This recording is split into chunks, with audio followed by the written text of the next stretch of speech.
Bladed jig, arguably one of the most effective, most versatile baits that we have on the market in bass fishing.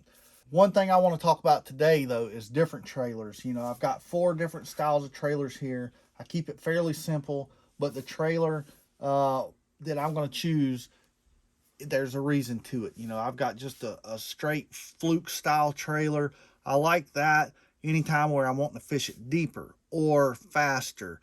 It's going to have a lot of action, but it's going to have less drag. It's going to dart around more, say hunt, like a rock crawler does, like a good crankbait that hunts.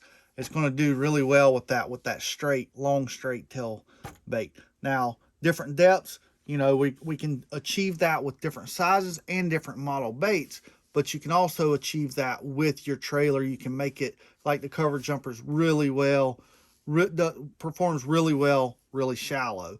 But you can also make it do fish perform well even shallower with a different trailer. So fluke style, long straight, faster or deeper. Also, it gives it that hunting action. This is a Missile Baits D-bomb. I like that anytime I want to slow it down a little. Has a lot of action. You can see I have this one sideways.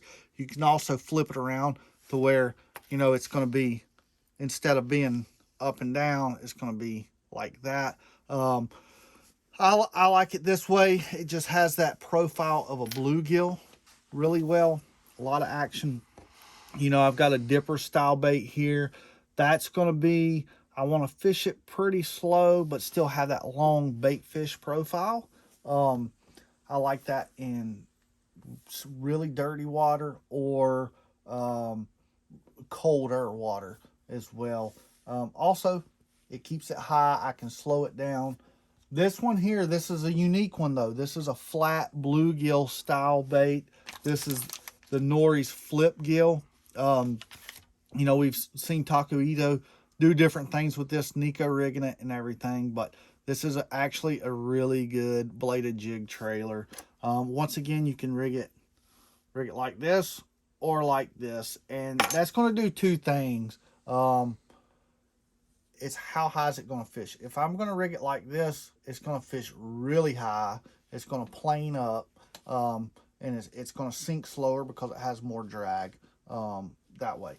But you rig it sideways. When you do that, you got to pay attention to your hook. You can eat up your hook gap, but one little trick that I can do, it's really thin, so you got to be careful. Rig it just like you would any other bait, and come out and try to keep it straight. It can be a little difficult just because it's so thin. And you see, I didn't get that just perfect, but what I'm going to do, see, I've got the profile I want there. It's that bigger, bulkier profile, but I took away a lot of my gap. So what I'm going to do is, I'm not going to interfere with the profile, but I'm going to take my scissors and I'm just going to cut some of that away. Some of that plastic away. There.